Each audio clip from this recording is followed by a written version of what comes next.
नमस्कार। कुछ ही दिन पहले दशहरा का त्यौहार गुजरा। दशहरा के त्यौहार को विजयादशमी भी कहते हैं, शरद उत्सव भी कहते हैं, क्योंकि वर्षा ऋतु के बाद शरद ऋतु आता है और शरद ऋतु के उत्तरार्ध में यह त्यौहार मनाया जाता है। शरद उत्सव के बीतते के साथ ही दीपावली की तैयारी शुरू हो जाती है। बंधुओं, यह जो दीपावली त्यौहार है, इसके पीछे क्या वैज्ञानिक कारण है, आध्यात्मिक कारण, सामाजिक, सांस्कृतिक, आर्थिक, इन सारे पहलुओं पर मैं आज संक्षेप में प्रकाश डालूंगा और उसका मूल स्रोत होगा नमः शिवाय संताय। बंधुओं, नमः शिवाय संताय का रचयिता हैं श्री श्री आनंद मूर्ति जी उर्फ श्री प्रभात रंजन सरकार, जो इस युग के महान विचारक, दार्शनिक, वैज्ञानिक, इतिहासकार, मतलब सभी तरह की प्रतिभाओं के धनी और आनंद मार्ग प्रचारक संघ के संस्थापक हैं। बंधुओं, वीडियो को अंत तक जरूर देखेंगे, क्योंकि ये जो दीपावली त्यौहार है, इसका जो वैज्ञानिक और आध्यात्मिक, सांस्कृतिक पहलू को जानना बहुत जरूरी है। नहीं जानने से इसका दुरुपयोग भी होता है। बंधुओं, पिछले वीडियो में मैंने दुर्गा पूजा के बारे में विस्तृत जानकारी दिया था। तो बंधुओं, यदि पहली बार आप वीडियो देख रहे हैं, मेरा सामाजिक सुविचार चैनल है मेरा, और मेरा नाम है मनोज कुमार प्रोटिस्ट, तो आप सब्सक्राइब कर लें।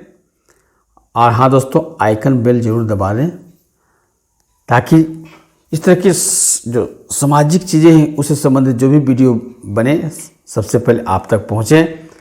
और अच्छा लगे तो लाइक करें, शेयर करें,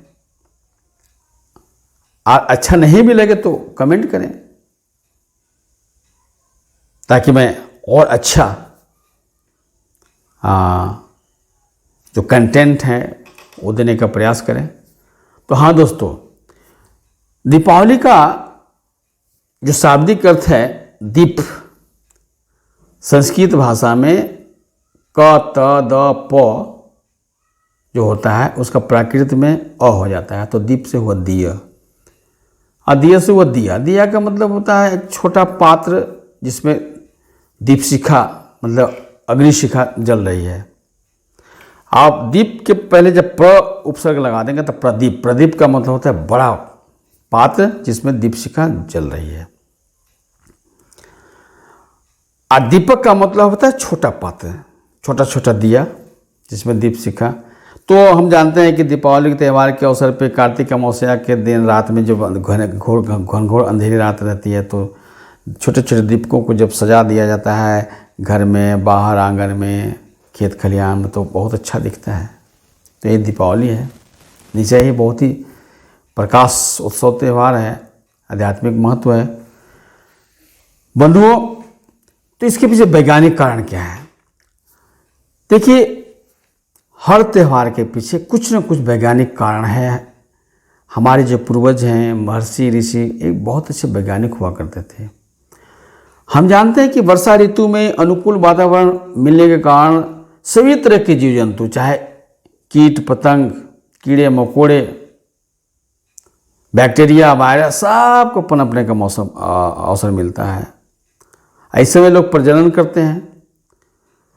जैसे शरद ऋतु गुजरता है, हेमंत ऋतु आता है, हेमंत ऋतु में सभी कीट पतंग, बैक्टीरिया, वायरस सब प्रौढ़ावस्था में आ जाते हैं। अब हम जानते हैं कि जब एक कीट पतंग प्रौढ़ावस्था में आते हैं तो सबसे अधिक नुकसान करते हैं। बंधुओं, ठीक इसी समय खेतों में तरह तरह के फसल लहलहाते रहते हैं और रबी फसल के बुआई की तैयारी होती है। आज जब प्रौढ़ावस्था में कीट पतंग होते हैं, ये सबसे ज़्यादा इसी हेमंत ऋतु में नुकसान पहुंचाते हैं। बंधुओं विदित हो कि भारतवर्ष में जो क्षेत्र समुद्र के किनारे नहीं है वहाँ पर 6 ऋतुएं होते हैं। बरसात, शरद, हेमंत, शीत, बसंत और फिर ग्रीष्म ऋतु। शीत का मतलब जाड़ा। तो हेमंत ऋतु ही सबसे बढ़िया मतलब सुटेबल ऋतु है। तो हम ये भी जानते हैं कि कीट पतंग बैक्टीरिया इसमें गुण क्या होता है कि अंधेरी रात में जहाँ कहीं भी प्रकाश के पुंज देखते हैं सारे के सारे एक साथ उधर भागते हैं और उसमें झुलस झुलस कर अपना जान दे देते हैं। तो प्राचीन काल में आज की तरह जो है ना कीटनाशक दवा, केमिकल एगो सब तो था नहीं। उस समय लोग प्रकृति की गोद में रहते थे और प्रकृति से ही जो है सीखते थे और प्राकृतिक माध्यम से ही कंट्रोल किया करते थे। तो हेमंत ऋतु के शुरू होते ही लोग अपने अपने खेतों में बड़ा प्रदीप अग्निशिखा जला करके रात में रख दिया करते थे और झुलस झुलस कर मरते थे। तो ये जो है हम जानते हैं कि ये जो जैसी दसवीं गुजरता है, विजयादशमी गुजरता है, तो उसके बाद शुरू हो जाता है आपका पूर्णिमा के बाद कृष्ण पक्ष शुरू हो जाता है। तो कृष्ण पक्ष में जला दिया करते थे और कीट पतंग झुलस झुलस के उसमें मर जाते थे। हाँ, साथ ही साथ वर्षा ऋतु में जो घर के अंदर बाहर जो तरह तरह के कीट पतंग बैक्टीरिया छिपे हुए हैं उनको खत्म करने के लिए साफ सफाई, लिपाई, पुताई सब शुरू कर लेते थे। यह काम जो है सो तब तक अगला कार्तिक अमावस्या आने तक चलता रहता है। तो ये जो लंबे समय 10-12 दिन के अंतराल में कीट पतंग तो बहुत सारे झुलस जाते हैं। अब बाकी बचे खुचे जब जो कार्तिक अमावस्या होता है, अमावस्या कार्तिक की जो अमावस्या रात होती है बहुत काली होती है और उस काली अंधेरी रात में जब चारों तरफ दीपक की अग्निशिखा जलती है तो बचे खुचे जो कीट पतंग हैं, बैक्टीरिया हैं, जीवाणु हैं, उसमें झुलस झुलस कर मर जाते हैं और नेचुरली मैंने प्राकृतिक व्यवस्था से पूरा जो है फसल भी बर्बाद होने से बच जाता है, कीट पतंग मुक्त हो जाता है और हमारे घरों घरों में जो बैक्टीरिया है रोग पैदा करने वाले वो भी नष्ट हो जाते हैं। तो एक्चुअली यह है वैज्ञानिक कारण। लेकिन हम ये भी जानते हैं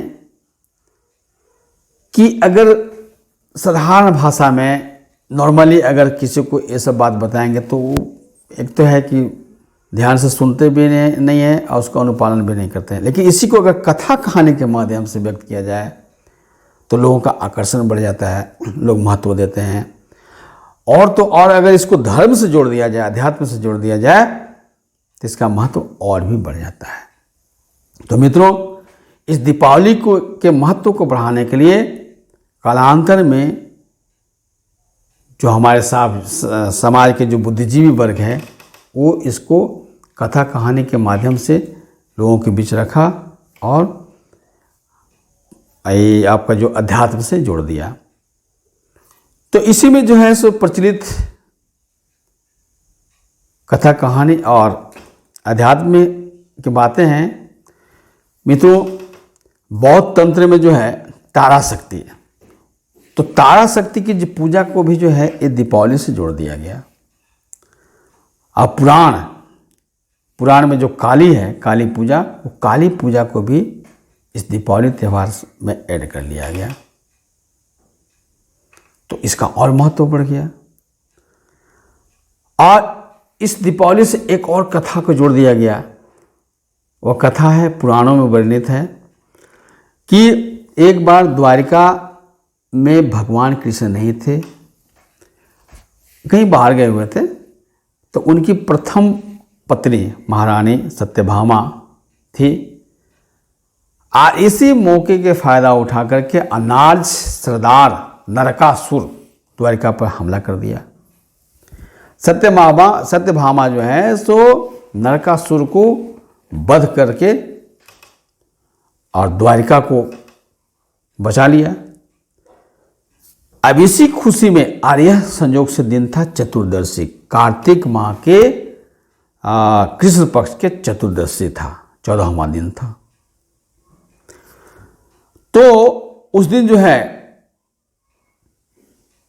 इसलिए अभी क्या है, जो पश्चिमी भारत में गुजरात वगैरह में, वहाँ पे चतुर्दशी के दिन नरकासुर के वध के खुशी में 14 दिया जलाया जाता है, दीपक जलाया जाता है। और 15वां दिन मतलब अमावस्या के दिन दीपक जला करके खुशहाली मनाई गई और सत्यभामा की पूजा महालक्ष्मी की तरह की गई। तो अब वो सत्यभामा बन गई लक्ष्मी। लक्ष्मी मतलब धन की देवी। इसीलिए पश्चिमी भारत में, गुजरात, राजस्थान वगैरह में, वो जो दीपावली के दिन जो है, कार्तिक अमावस्या के दिन लोग बही खाता चेंज करते हैं, माने व्यवसायियों के लिए नया साल शुरुआत होता है। अब जो है, तो अब उन क्षेत्रों में जो पश्चिमी देश हैं, पश्चिमी राज्य हैं, वहाँ पे तो 6 ऋतुएं होते नहीं हैं। तो देखो, ये जो अध्यात्म धर्म के जो ठेकेदार हैं, कैसे त्यौहार को पूरा प्रसार करने के लिए, पूरे भारतवर्ष में फैलाने के लिए कैसे कैसे षड्यंत्र करके इन्होंने उसका महत्व को बढ़ाया, जोड़ दिया। वहाँ पे वैज्ञानिक कारण नहीं, क्योंकि वहाँ पर तो 6 ऋतुएं होते नहीं हैं, पर उसको धर्म से जोड़ दिया। तो वहाँ पर दिवाली का त्यौहार वहाँ भी धूमधाम से मनाया जाता है, आज भी मनाया जाता है। बंगाल में भूत चतुर्दशी के रूप में मनाया जाता है। बंगाल में भी 6 ऋतुएं नहीं होते हैं, पर वहाँ पर भूत चतुर्दशी के रूप में जो है मनाया जाता है। तो वहाँ पर भी दीपावली का त्यौहार मनाया जाता है। अब आगे की बात यह है कि जो अहिंसक होते हैं ना, कट्टर अहिंसक, वो किसी भी परिस्थिति में किसी भी जीव की हत्या करना गुनाह समझते हैं। तो भाई अहिंसकों के बीच में कैसे दीपावली के त्यौहार घुसे,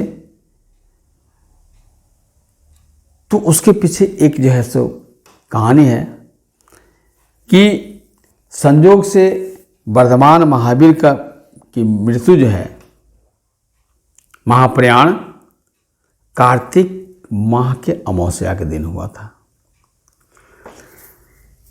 अब महावीर जो है, वर्धमान महावीर, उन्होंने कहा था कि देखो जी, अमावस्या के दिन अगर किसी की मृत्यु होती है तो शोक नहीं मनाना चाहिए, रोना नहीं चाहिए, क्योंकि शोक मनाओगे, रोओगे, धोओगे तो और दुख बढ़ जाएगा। इसलिए करना क्या है, आलोकोत्सव करोगे, मैंने चारों तरफ प्रकाश फैलाओगे। तो अब जैनिज लोग भी जो हैं, वो तो कट्टर अहिंसक थे। तो अब संयोग से कार्तिक अमावस्या के दिन वो भी दीपावली मनाते हैं, वो भी दिया जलाते हैं। तो इस तरह से पूरे भारतवर्ष में यह जो दीपावली का त्यौहार धूमधाम से मनाया जाता है, किंतु इसके मूल में है वैज्ञानिक कारण। तो अब क्या है कि लोग श्रद्धा से, भक्ति से या भय से ये दीपावली को मनाते हैं और साफ सफाई करते हैं। जो सनातन धर्मी लोग हैं, जो हिंदू लोग हैं खास करके, तो इससे नुकसान तो नहीं है, लाभ ही लाभ है। पर नुकसान तब होता है जब इसका विकृत रूप में जो है सो फॉलो किया जाता है। तंत्र के अनुसार, जो विद्या तंत्र है, तंत्र के अनुसार तारा, कालिका और श्यामा, ये जो तीनों देवियां हैं, ये क्या करते हैं कि साधकों के अंदर जो विभत्स रस है, माने हिंसक रस है, उसको एकत्र कर देते हैं। एकत्र करके उसको बलिदान करने की प्रेरणा देते हैं। उसमें है तंत्र में कि ये जो हिंसक और विभत्स रस है उसको बलिदान कर दो, उसको बलि पर चढ़ा दो। अब बलि का दो अर्थ है, एक है बलि का मतलब हत्या भी कर देना, और बलि का मतलब होता है त्याग। तो इसके भाव में क्या है कि मनुष्य के अंदर जो हिंसक वृत्ति है, जो विभत्स रस है, जो हिंसा करने की प्रवृत्ति है, उस दीपावली के शुभ अवसर पर उसको बलि पर चढ़ा देना है, उसको निकाल देना है, उसको खत्म कर देना है। लेकिन इस भावार्थ और गूढ़ार्थ को लोग नहीं समझ करके क्या करते हैं कि दीपावली के दिन काली शक्ति के नाम पे, श्यामा शक्ति के नाम पे, तारा शक्ति के नाम पे निर्दोष निरीह प्राणी है, पशु पक्षी, उनकी हत्या करते हैं। आप सोच सकते हो कि ये देवियां कैसे खुश हो सकती हैं? जो निर्दोष प्राणी हैं, निरीह प्राणी हैं, ये देवियां उनकी भी तो माता हैं, ये उनके भी तो पुत्र पुत्रियां हैं। तो कोई भी माँ अपने पुत्र पुत्रियों को अपने नाम पे हत्या पसंद कर सकते हैं क्या? नहीं कर सकते हैं, बिल्कुल नहीं। मगर दीपावली दीपों का त्यौहार है, आलोकोत्सव का त्यौहार है, इसलिए महात्मा बुद्ध कहते हैं आप दीपो भवः, अर्थात खुद दीपक बनो। मतलब तुम्हारे मन के अंदर जो अज्ञानता रूपी अंधकार है, उसमें दीपक जला करके उसमें प्रकाश फैलाओ, ज्ञान रूपी प्रकाश उसमें फैलाओ। और जो व्यक्ति इस मूल मंत्र को मन में लेकर के दीपावली त्यौहार मनाता है, बस ही उसके लिए दीपावली अज्ञानता पर ज्ञान का विजय उत्सव के रूप में होगा।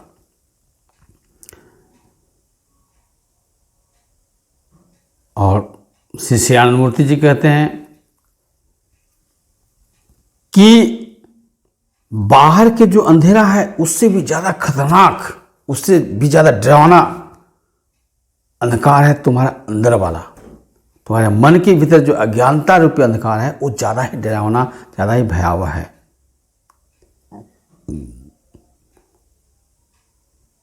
तो इस दीपावली के शुभ अवसर पर यह प्रेरणा लेना चाहिए कि हमारे मन के अंदर जो अज्ञानता रूपी अंधकार है उसको कैसे दूर किया जाए। तो बंधुओं, उसका सबसे बढ़िया और वैज्ञानिक जो लेटेस्ट कहते हैं, एकदम मॉडर्न टेक्नोलॉजी से परिपूर्ण जो है वो है दीक्षा। दीक्षा ठीक उसी तरह से है जिस तरह से अंधेरी रात में टॉर्च जो है मार्ग दिखाने का काम करता है। तो दीक्षा का मतलब होता है दीप्ति ज्ञान। तो एक बार कोई व्यक्ति जब आध्यात्मिक दीक्षा ले लेता है तो उसके मन के भीतर जो घनघोर अंधेरा है उसमें वो दीप्ति टॉर्च के लाइट की तरह जो है सो मार्ग प्रशस्त करता है और धीरे धीरे उस लाइट के माध्यम से आगे बढ़ते जाता है और एक जगह ऐसा आता है जहाँ पे अंधकार बिल्कुल ही छट जाता है, प्रकाश ही प्रकाश, आलोक ही आलोक दिखाई देता है। और जब वह आलोक, वह प्रकाश मनुष्य को प्राप्त हो जाता है तब उसको आत्म अनुभूति होती है, तब वो समझता है कि मैं कौन हूं। आत्मबोध जहां होता है वहीं से ये जो क्लेश है ना, भौतिक, अधिभौतिक, आध्यात्मिक, अर्थात भौतिक, मानसिक और आध्यात्मिक जो क्लेश है, कष्ट है, जिसके चलते मनुष्य दुख भोग करता है, वह खत्म हो जाता है, आनंद की प्राप्ति होती है। सभी बंधनों से मुक्ति मिल जाती है और जो लक्ष्य है वो प्राप्त हो जाता है। तो बंधुओं, दीपावली अवश्य मनाया जाए, खूब मनाया जाए, खूब आलोकोत्सव किया जाए, साफ सफाई की जाए, घर बाहर की सफाई की जाए और अपने भीतर की भी सफाई की व्यवस्था की जाए। तभी दीपावली का त्यौहार जो है सार्थक होगा, खुशहाली लाएगा, घर के अंदर का दुख दरिद्र दूर होगा। अक्सर देखा जाता है अंधविश्वासी लोग क्या करते हैं कि चतुर्दशी के दिन जमदेरी का दिया निकालते हैं, मतलब घर से दूर बड़ा सा दिया घर से बाहर जलाते हैं। एक्चुअली इसके पीछे तो रीजन है कि जो बड़ा दिया, जो दीपक जलाया जाए वो रात भर जलना चाहिए। तभी जो है सो घर की में जो साफ सफाई वगैरह कर देते हैं तो बच्चे खुचे हुए जो कीट पतंग है, बैक्टीरिया वगैरह है, उसमें झुलस कर मरेंगे। आपके घर के अंदर जो है ना बैक्टीरिया और कीट पतंग, वो बाहर निकल के झुलस कर मरेंगे। एक्चुअली इसका उद्देश्य यह है, इसको समझना पड़ेगा। अभी क्या है ना कि दीपावली के शुभ अवसर पर लोग फॉर्मेलिटी निभाते हैं, दीपक जलाते हैं, दिया जलाते हैं, आधे घंटे 1 घंटे में मुश्किल से नहीं रहता है। तो वैज्ञानिक कारण को जब समझेंगे आप तब समझें कि भाई रात भर दीपक जलना चाहिए। एक्चुअली जो मैक्सिमम अगर लाभ लेना चाहते हैं तो दीपक जो है सो रात भर चलना चाहिए, 2-4 घंटे कम से कम जले, तब उससे पूरी फायदा होगा। अब अमावस्या के रात के बाद दूसरा दिन सुबह में कुछ क्षेत्रों में जो है ना सुबह सुबह लोग दुख दरिद्र घर से निकालते हैं, अब बाहर सूप ठोकते हैं, ठक ठक ठक ठक ठक ठक ठक। ये सब अंधविश्वास है बंधुओं।